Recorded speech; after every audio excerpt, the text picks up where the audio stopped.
দার্জিলিং যাবার পরের দিনটা আমার কাছে ভীষণ স্পেশাল ছিল। কেন এই দিনটা আমার কাছে এত স্পেশাল ছিল সেটা জানতে হলে কিন্তু তোমাদেরকে ভিডিওর শেষ অবধি দেখতে হবে। Good morning. এখন রুম থেকে বেরোচ্ছি, একটু যাব বাইরে কোথাও। আমি যেখানে আছি সেটা হচ্ছে গিয়ে গেস্ট হাউসে, আর এটা ভীষণ সুন্দর, তারাও দেখাচ্ছি। তো এই হচ্ছে এখান থেকে সিঁড়ি, আমাদের ওপরে রুম আছে এখানে, তো হচ্ছে সিঁড়ি, এই যে এখানে গেস্ট হাউস, খুব সুন্দর, ভীষণ অ্যাস্থেটিক একদম, তো খুবই সুন্দর। ঘুম থেকে উঠে বেরিয়ে পড়েছিলাম আশপাশটা একটু ঘোরাঘুরি করতে, যে কোথা থেকে গাড়ি পাওয়া যায় বা কিছু, কারণ এবার যেহেতু একদম প্রথমবার একা, তো সেখানে কোথা থেকে কি পাওয়া যায় কিছুই জানা ছিল না, তাই একটু বেরিয়ে পড়েছিলাম আশপাশে সবকিছু এক্সপ্লোর করতে।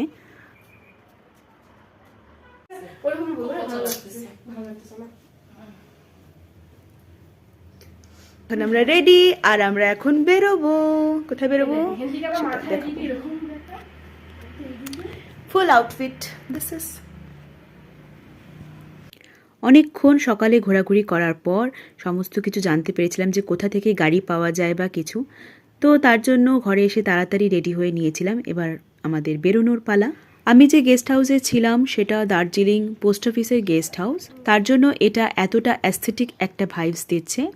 ভীষণই সুন্দর ছিল এই গেস্ট হাউসটি, একদম পুরনো একটা ভাইবস দিচ্ছিল, ভীষণই অ্যাস্থেটিক, খুবই সুন্দর ছিল। সো কেভেন্টারের অথেন্টিক ফুড, যেটা এখানকার স্পেশাল, হচ্ছে প্ল্যাটার আর হট চকলেট। এই ঠান্ডার মধ্যে গরম গরম হট চকলেট জাস্ট ইয়ামি।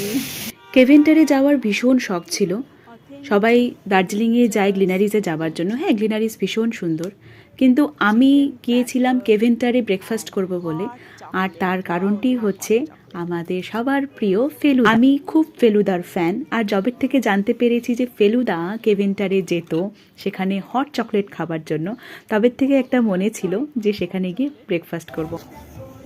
তো আমরা এখন চলে এসেছি হচ্ছে বাতাসিয়া লুপে, আর ব্রেকফাস্ট করে আমি চলে গিয়েছিলাম বাতাসিয়া লুপে ঘুরতে। তো সারাদিন সেখানে প্রচুর মজা করেছি, খুব ঘুরেছি, খুব এনজয় করেছি। তারপরই বাড়ি ফিরে হলো আমার সাথে এই ঘটনা। আমার দিদি আর জামাইবাবু দার্জিলিং চলে এসেছিল আমাকে অ্যাডভান্স বার্থডে উইশ করবে বলে, কারণ পরের দিন ছিল আমার বার্থডে। আমি বেরিয়েছিলাম ডিনার করতে, তো আমাকে তখনই ফোন করেছিল যে তুই বাইরে আয়, তোর জন্য একটা সারপ্রাইজ রাখা আছে। আর বাইরে গিয়ে আমি সিরিয়াসলি দেখে অবাক।